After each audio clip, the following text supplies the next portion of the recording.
साथियों नमस्कार, बहुत स्वागत है आप सभी का डी एंड के एकेडमी में। मैं हूं भगवत दांगी, फाउंडर डी एंड के एकेडमी। और आज के हमारे रीजनिंग के चैप्टर में हम बात करेंगे डाइस यानी कि पासा की। और ये जो चैप्टर होगा एसएससी, बैंक और अदर जो दूसरे कॉम्पिटिटिव एग्ज़ाम हैं उनके लिए बहुत ही उपयोगी होगा। तो चलिए शुरू करते हैं।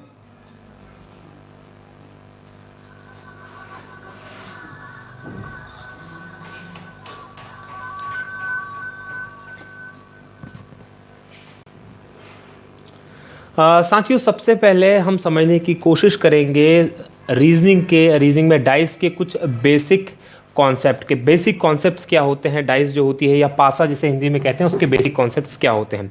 देखिए, जो पासा होता है या क्यूब जिसे हम कहते हैं, घन कहते हैं, पासा कहते हैं, वो 6 उसके फलक होते हैं या 6 फेसेस होते हैं। यहाँ पर आप पहली तस्वीर है इसमें देख सकते हैं। ये जो पीले कलर का है लेफ्ट साइड का, ये लेफ्ट साइड पहला है। उसके बाद ये फ्रंट है नीले वाला, ये दूसरा है।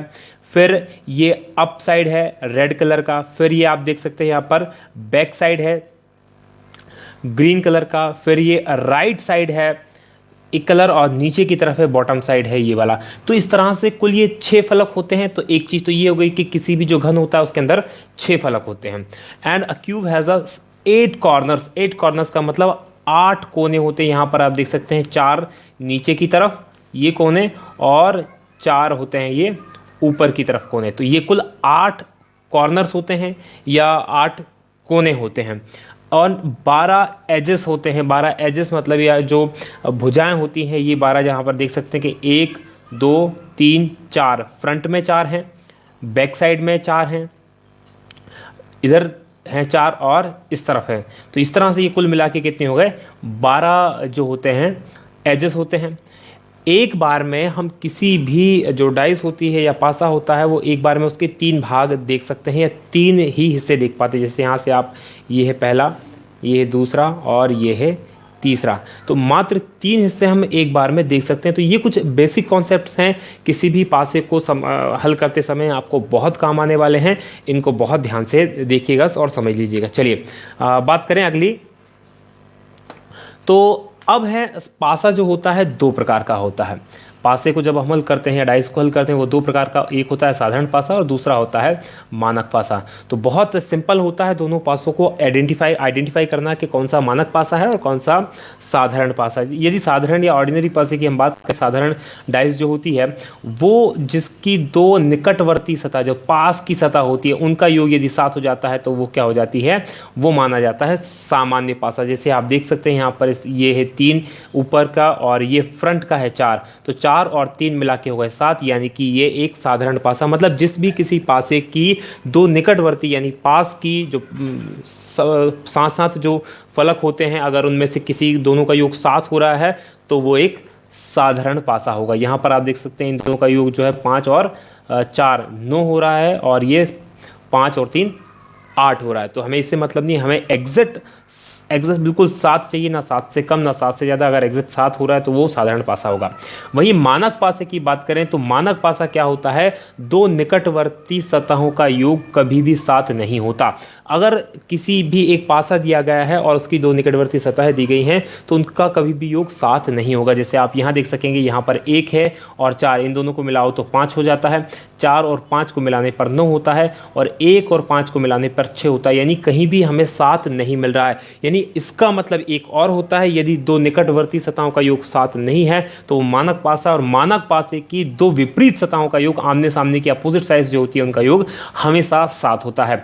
जैसे कि आप देखेंगे एक का अब अगर आपसे विपरीत पूछा जाए तो 1 का विपरीत होता है 6, क्योंकि 1 + 6 = 7। तो ये ध्यान रखना है। अगर कोई भी मानक पासा है तो ये हमेशा सारी चीज़ें सेम रहेंगी, कभी भी नहीं बदलेंगी। कोई भी जो मानक पासा आपसे पूछा जाएगा उस मानक पासे में 1 का विपरीत हमेशा 6 रहेगा, 5 का विपरीत हमेशा 2 रहेगा और 3 का विपरीत हमेशा 4 रहेगा। तो ये रट्टाफिकेशन का टोटल क्रिया है मानक पासा। तो आप तो इसे रट लो सिंपल सा कि 5 का विपरीत हमेशा 2 होगा या 2 का विपरीत हमेशा 5 होगा, 3 का विपरीत हमेशा 4 होगा, 4 का विपरीत हमेशा 3 होगा।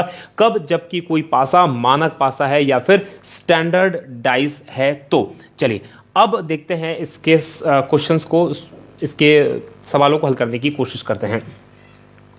देखिए ये आपके सामने पहली डाइस है। अब जब भी आप इसको डाइस को हल करें तो ये आपके सामने दो क्वेश्चन दिए हैं, पहला क्वेश्चन ये है और दूसरा क्वेश्चन ये है। पहले क्वेश्चन में एक डाइस दी गई है, दूसरे क्वेश्चन में दो डाइस दी गई हैं। जितने भी क्वेश्चन आपको पूछे जाते हैं डाइस जैसे इसमें आपको दिखाई देंगी दो डाइस, तो ये दो डाइस ना होकर एक ही डाइस के दो अलग अलग, अगर चार डाइस भी एक साथ दी गई है तो वो चार डाइस नहीं है बल्कि एक ही डाइस के अलग अलग दिए गए हैं, अलग अलग एंगल से उन्हें देखा जाता है, क्योंकि एक बार में एक डाइस के केवल तीन एंगल दिखाई देते हैं, तो ये अलग अलग एंगल से दिया गया है, मतलब डाइस एक ही है। अब इसमें देखना है सबसे पहले किसी भी डाइस को हल करते समय पहला उसके मानकता के नियम की जांच करते हैं, यानी कि वो मानक है या नहीं। मानकता के नियम की जांच करेंगे। मानकता का नियम क्या होता है, यदि उसकी दो पासवर्ती सतहों का योग 7 नहीं है तो ये कंफर्म है कि उसकी दो विपरीत सतहों का योग 7 होगा। यहां पर देखें 1 और 4 मिला के क्या होता है 5 होता है, यानी ये 7 नहीं हो रहा। 1 और 2 मिला के क्या होता है 3 होता है, ये भी 7 नहीं हो रहा। 4 और 2 मिला के क्या हो रहा है 6, ये 7 नहीं हो रहा, मतलब कि ये एक मानक पासा है। अब हमें ये पता चल गया कि ये एक मानक पासा है। अब आप इसमें से कुछ भी आपसे पूछा जाएगा, जैसे उन्होंने पूछा कि 6 का विपरीत क्या होगा, तो 6 का विपरीत 4 का विपरीत क्या होगा, तो 4 का विपरीत आपको पता है हमेशा क्या होगा, 4 का विपरीत 3, क्योंकि 4 और 3 मिला के क्या होते हैं 7 होते हैं। इसी तरह से 2 का विपरीत क्या होगा, तो 2 का विपरीत होगा 5। 1 का विपरीत क्या होगा, 1 का विपरीत होगा 6 का विपरीत होगा 1। तो ये आपको मैंने पहले ही बता दिया था कि बहुत सिंपल तरीका है। अगर मानक पासा आपसे पूछा जाता तो उसको सॉल्व करना बहुत ही सिंपल होता है। उसी तरह से अगर दो डाइस दी गई तो हम सबसे पहले मानकता के नियम की जांच करेंगे। देखेंगे आप यहाँ पर दोनों का, यहाँ पर एक चीज़ और ध्यान रखिएगा कि इन तीनों का योग 7 से हमें कोई मतलब नहीं। यहाँ आप देखेंगे कि 4 और 2 6 और 1 7, इन तीनों को मिला के 7 हो रहा है, तो इससे हमें कोई भी मतलब नहीं है। हमें सिर्फ दो पास की सतहों का योग 7 अगर होता है तो वो सामान्य पासा होगा। यहाँ पर देखें 4 और 1 5, 5 और 1 6, 5 4 9, यानी कि ये तो मानक पासा नहीं है, मानक पासा है ये। इसमें देख लें इस फलक में 4 और 2 6 और 2 और 1 3, और यहाँ पर देखेंगे 4 और 1 5, यानी कि दोनों का योग कहीं भी, दोनों निकटवर्ती सतहों का योग 7 नहीं हो रहा, तो यानी कि एक मानक पासा है। ये भी एक क्या है, मानक पासा। और मानक पासाओं में अगर आप इसमें कुछ भी आपसे पूछे 5 का विपरीत क्या होगा, आप बहुत इजीली बता पाएंगे। 2 6 का विपरीत क्या होगा 1, 3 का विपरीत क्या होगा 4। तो ये हमेशा एक ही रहेगा, कभी चेंज नहीं होने वाला मानक पासा के लिए। तो बहुत ध्यान से इस चीज़ को आप समझ लीजिए। चलिए अब देखते हैं दूसरा पासा। अब दूसरे जो पासा है वो पासा आपको देखेंगे उसके अंदर 3-4 रूल जो अहम है, उन 3-4 रूलों पे पूरी की पूरी यूनिट टिकी हुई है। तो हम बहुत इत्मीनान से उन तीनों रूल को समझने की कोशिश करेंगे। पहला रूल ये है, if two sides of cubes are common, यानी कि दो जो फलक हैं किसी भी क्यूब के वो कॉमन हैं, एज हैज सम नंबर और सिंबल, चाहे वो नंबर हो चाहे सिंबल हो, उससे कोई फर्क नहीं पड़ता। Then the remaining two will be opposite to each other, यानी कि जहां आप देख सकते हैं कि ये 4 है, इसमें भी 4 है, यहाँ पर 5 है, इसमें भी 5 है, मतलब दो कॉमन साइड्स हमें मिल गई, यानी 4 5 इसके अंदर भी है और 4 5 इसमें भी दिया गया है। तो फिर क्या होगा, तो जो ऊपर का जो है, जो दोनों की रिमेनिंग बची, जो शेष बची, वो हमेशा एक दूसरे के विपरीत होंगी, यानी कि 3 जो है वो किसका विपरीत होगा, 1 का विपरीत होगा, क्योंकि 4 और 5 दोनों पासे में दिया गया है। तो ये एक इंपॉर्टेंट फैक्ट है जिसको आपको समझना होगा। यहाँ पर आप देखेंगे इसके मानकता के नियम की भी जांच करें तो आप पाएंगे कि 4 3 7 यहाँ पर हो रहा है, यानी कि एक साधारण पासा है। तो साधारण पासा है तो इससे आप इसके मानकता के नियम की जांच कर सकते हैं। चलिए अब ये एक तरीका हुआ, इसी में एक और क्वेश्चन को सॉल्व करने का हम कोशिश करते हैं। ये क्वेश्चन दिया है आपको कि 2 position of a dice are shown below. यहाँ पर 2 पोजीशन दी गई है, ये पोजीशन ए है, ये पोजीशन बी है, 2 पोजीशंस दी गई है। Where number 1 is on the top, यदि एक टॉप पर है, एक सामने की तरफ है, then what number will be at the bottom, यानी उन्होंने कहा कि यदि ये एक जो है टॉप पर है तो बॉटम यानी कि नीचे की तरफ, यानी सिंपल सा उसने पूछा है कि एक के विपरीत क्या होगा, एक का अपोजिट क्या होगा। तो अब आपको क्या करना है, यहां पर फिर आप देखेंगे सबसे पहले तो क्या करेंगे, मानकता के नियम की जांच करेंगे। मानकता के नियम की जब आप जांच करेंगे तो पाएंगे ये 6 है और ये एक है, 6 और 1 मिलकर 7 हो जाते हैं, मतलब कि ये एक साधारण पासा है। और साधारण पासा को हल करते समय आपने पिछले उसमें देखा था कि यहाँ भी 4 दिया है, यहाँ भी 6 दिया है, यहाँ भी 4 दिया है, यहाँ भी 6 दिया है, मतलब 4 और 6 दिए, तो ये दूसरे से क्रॉस हो जाएंगे। तो ये जो बचा 1 और 5 ये एक दूसरे के विपरीत होंगे, तो 1 का विपरीत क्या होगा, आंसर सही है बी, यानी कि 5। तो बहुत इजी तरीके से आप इन चीज़ों को सॉल्व कर सकते हैं। चलिए अगला देखते हैं। एक और आपके सामने कंडीशन इसी तरह की दी गई है। यहाँ आपसे पूछा है 6 के विपरीत क्या होगा। तो बहुत इजी है, 6 के विपरीत आपको देखना। आप सबसे पहले मानकता के नियम की जांच करें। 4 3 7 यानी कि एक ये साधारण 4 और 3 यानी कि 7, ये एक साधारण पासा है। अब इसमें से आपको करना ये है कि कोई भी दो क्यूब के द्वारा आप निकाल सकते हैं, चाहे इन दो से निकाल लें, चाहे इन दो से निकाल लें, चाहे इन दो से, मतलब दो क्यूब आपको देखना, उनके माध्यम से आपको आंसर निकालना है। यहाँ आप देखें कि इसमें भी 5 दिया है, इसमें भी 5 दिया है, इसमें भी 3 दिया है, इसमें भी 3 दिया, तो अपोजिट क्या होंगी? 6 के अपोजिट क्या होगा? 4 होगा। मतलब जो रिमेनिंग है, जो शेष बचता है, वो एक दूसरे के अपोजिट होते हैं। चलिए अगला क्वेश्चन देखते हैं। रूल नंबर 2, पहला रूल हमने देखा। Rule number 2, if one side is common and its place same in the both dice, यदि एक जो है दोनों में, दोनों डाइस के अंदर एक कॉमन है, तो यहां पर आप देखेंगे दोनों में एक कॉमन है, दो, और दोनों एक ही तरफ, एक ही फलक पे, ये भी ऊपर की तरफ है और ये भी ऊपर की, मतलब सेम साइड पे अगर दोनों रखे हुए हैं तो बहुत इजी होता है। यहां पर आप देखेंगे 4 अपोजिट होगा 3 का और 6 अपोजिट होगा 1 का। यानी कि क्या दिया है आपको? If one side is common and both cube its place in same both of the dice, यानी दोनों एक नंबर कॉमन है और दोनों में एक ही तरफ दोनों को रखा गया है। जैसे यहाँ 2, यहाँ भी ऊपर ही रखा गया 2 और यहाँ भी ऊपर रखा गया है 2, तो फिर जो बाकी की जो साइड होंगी, जैसे कि 4 है फ्रंट पे, तो इसका जो फ्रंट होगा 3, वो एक दूसरे के अपोजिट होंगे। इसी तरह से ये जो 6 है लेफ्ट साइड का, इसका भी एक लेफ्ट साइड का है, तो ये दोनों के अपोजिट होंगे। अब एक और इसमें समझ में आना, आपको आ जाना चाहिए कि इसके 2 के विपरीत, यदि आपसे पूछा जाता है इसमें कि 2 के विपरीत क्या होगा, तो बहुत सिंपल है इसको सॉल्व करना। 2 के विपरीत कैसे आप निकाल सकते हैं? जैसे आपको पता चल गया कि 4 के विपरीत हो गया 3, 6 के विपरीत हो गया 1, और फिर 2 के विपरीत क्या होगा? तो 2 के विपरीत इजीली आपको पता चल जाएगा। 2 के विपरीत हमेशा 5 हुआ, क्योंकि ये 4 आ चुके हैं, 2 आ गया है, बचा जो शेष है वो 5 बचा है। 1 आ गया, 2 आ गया, 3 आ गया, 4 आ गया, 4 आ गया, 6 आ गया, और बचा जो है वो 5। ये एक तरीका ये भी है। दूसरा तरीका आप ये भी कर सकते हैं इसको सॉल्व करने का। पहले मानकता के नियम की जांच कर ले। जैसे आप इसमें पाएंगे कि मानकता के नियम को आप देखेंगे तो यहाँ पर जैसे आप देखेंगे कि 3 और 1 4, 2 और 3 5, 3 और 1 4, 2 और 1 3, तो कहीं भी ये 7 इनका नहीं हो रहा, तो ये एक मानक पासा है। तो मानक पासा के हिसाब से भी 4 3 6 1 और 2 5 एक दूसरे के विपरीत होते हैं, ये भी तरीका है। और दूसरा तरीका ये जो मैंने आपको बताया ये तो है ही सही। तो ये एक तरीका है, इसको आपको सॉल्व कर सकते हैं। चलिए इससे संबंधित एक क्वेश्चन और हम करते हैं। तो here 2 positions of dice are shown if there are 2 dots in the bottom, यदि ये जो 2 डॉट्स यहाँ दी गई हैं ये बॉटम में हो, then how many dots will be on the top? Top पे कौन सी होगी? मतलब सीधा सा पूछा है कि 2 के विपरीत यदि 2 बॉटम में हो तो टॉप पे कौन सी होगी? बहुत सिंपल सा क्वेश्चन है। यहाँ पर आप देखेंगे कि यहाँ पर 4 डॉट्स दी गई हैं ऊपर की तरफ, और यहाँ पर टॉप में 4 डॉट्स दी गई हैं। मतलब ये दोनों में सेम पोजीशन पे दी गई है, तो क्या होगा? ये 2 डॉट्स किसके अपोजिट होंगी? जस्ट इसके अपोजिट, क्योंकि यहाँ भी ये फ्रंट पे दी गई है और यहाँ भी ये, तो किसके अपोजिट होंगी? 5 के अपोजिट होंगी। तो हमारा राइट आंसर है 5। चलिए अगला देखते हैं हम।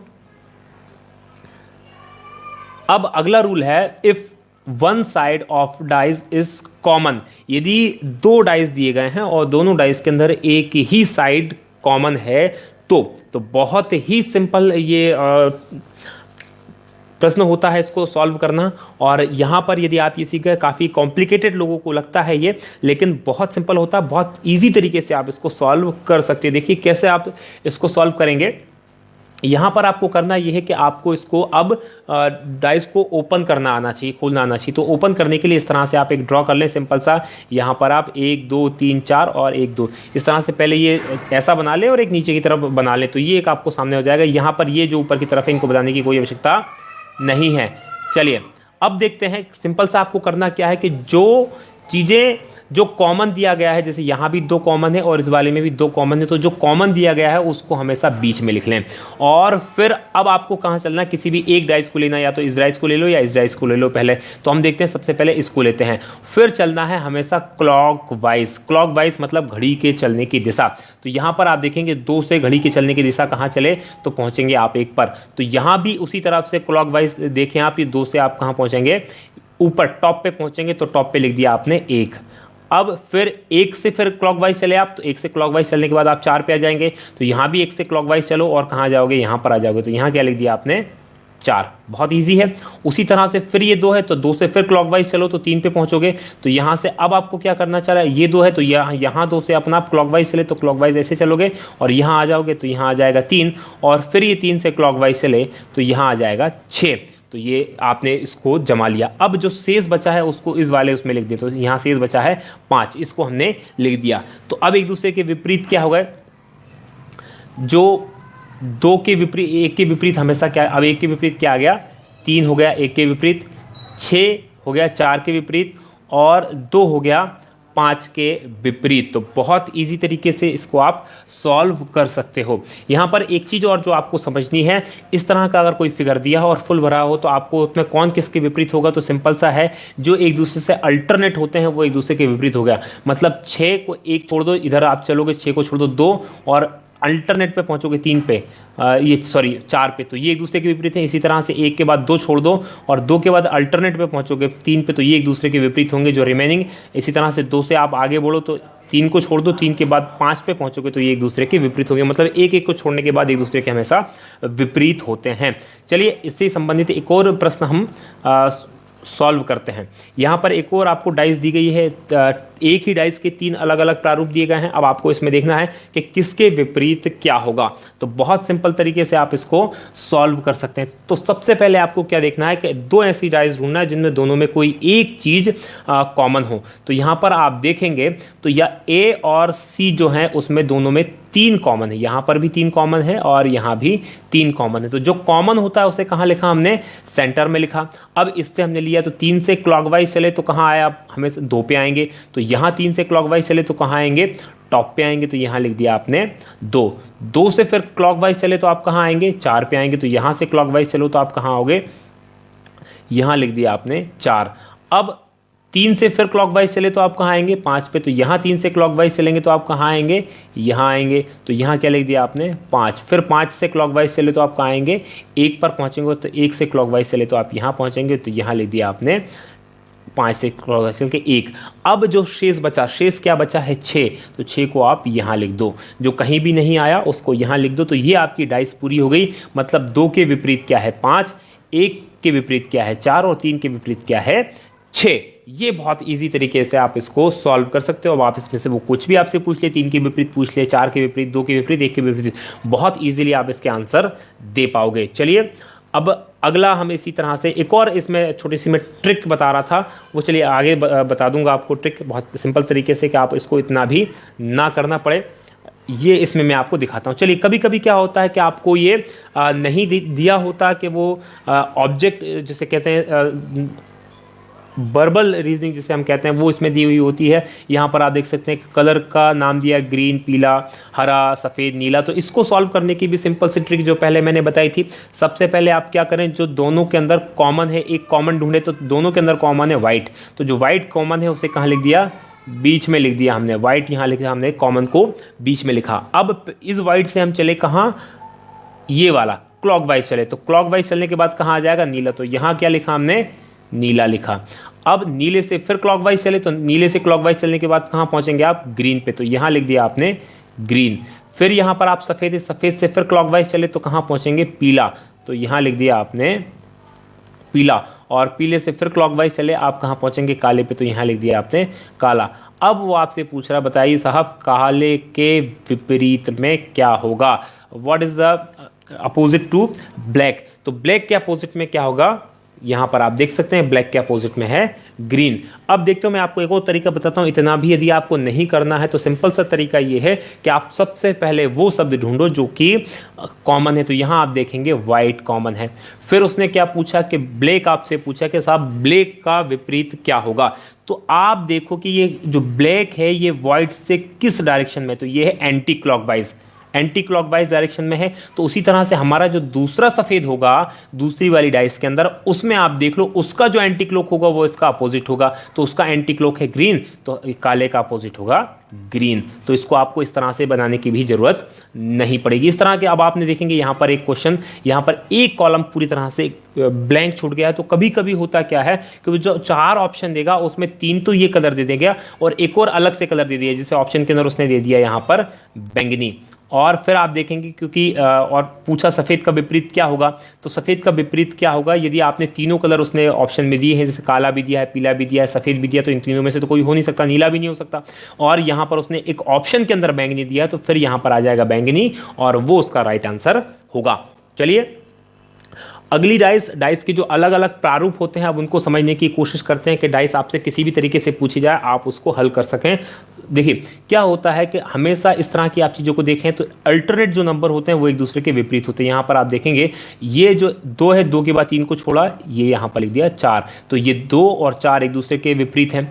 उसी तरह से 3 और 5 एक दूसरे के विपरीत हैं क्योंकि अल्टरनेट हैं। अब जो शेष बच रहा है 1 और 6, ये एक दूसरे के विपरीत होंगे। इसी तरह से इसमें देख लें 1 का विपरीत क्या है, 5 होगा, क्यों, क्योंकि अल्टरनेट बीच में 3 को छोड़ा। 3 का विपरीत क्या होगा, 6 होगा, अल्टरनेट है, जो शेष बच रहा है वो एक दूसरे के विपरीत होंगे। इसी तरह से इसमें देख लें 1 का अल्टरनेट क्या छोड़ के क्या है 3, तो 1 का विपरीत होगा 3। तो अब यहां पर आप देखेंगे 4 के अल्टरनेट क्या है, 4 के अल्टरनेट है 6, तो यहां पर 4 6 के विपरीत होगा और 5 और 2 एक दूसरे के विपरीत होंगे। इसी तरह से इसमें देख लें 1 4 का विपरीत होगा और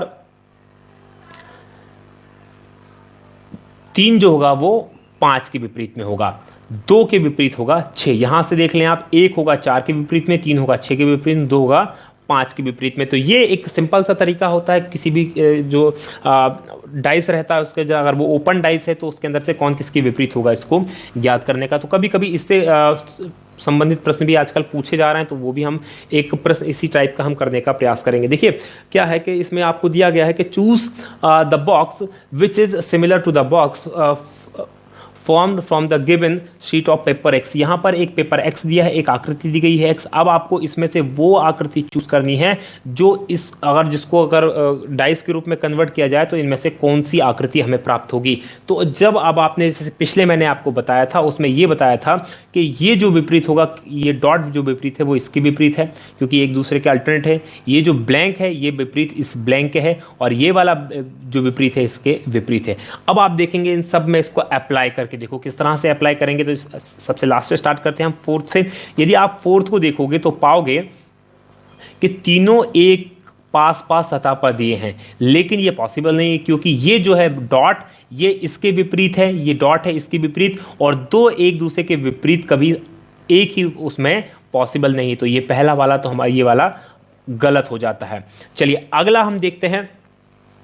अगले में दिया है ये तीन के अंदर, तीनों के अंदर तीनों ब्लैंक दिए गए हैं, तीनों ब्लैंक यहां पर आप देख सकते हैं, लेकिन ये ब्लैंक और ये ब्लैंक एक दूसरे के सामने है, तो इसलिए पॉसिबल ही नहीं कि कोई तीन में एक तो दूसरा इसके अंदर होना चाहिए था। दो ब्लैंक अगर होते तो समझ में आता, लेकिन तीसरा ब्लैंक भी इसलिए दिया गया है, लेकिन तीनों ब्लैंक एक साथ कभी भी नहीं आ सकते क्योंकि ये ब्लैंक और ये ब्लैंक तो एक दूसरे के अपोजिट हैं। तो ये वाला भी हमारा गलत है। उसी तरह से ये वाला भी गलत है। क्यों गलत है? क्योंकि यहां पर ये डॉट जो है इसके विपरीत है और जो एक दूसरे के विपरीत होते हैं वो एक साथ कभी भी पॉसिबल नहीं। तो फिर हमारा बचा ये, तो यहां पर आप देखेंगे ये और ये एक दूसरे के पास में, जब ये बंद होगा और उसके बगल में ये है, तो ये जब बंद होगा तो ये वाला जो फॉर्मेशन है ये पॉसिबल हो पाएगा। तो ये इस तरीके से आप इसको सॉल्व कर सकते हैं। चलिए अगला देखते हैं। अब ये हमारा जो होता है ये पार्ट यहीं पर समाप्त हो जाता है। आशा है कि ये वीडियो आपको ना केवल पसंद आएगा बल्कि आपके लिए बहुत उपयोगी सिद्ध होने वाला है। तो बहुत ध्यान से इस पूरे वीडियो को देखें। यदि आपको हमारा वीडियो पसंद आया तो इसे लाइक करें, शेयर करें अपने दोस्तों के साथ और नीचे की तरफ कमेंट करें। साथ ही हमारा चैनल DNK अकेडमी सब्सक्राइब करना ना भूलें ताकि इसी तरह के और बहुत सारे इन्फॉर्मेटिव वीडियोस आपको मिलते रहें। बहुत बहुत धन्यवाद। जय हिंद, जय भारत।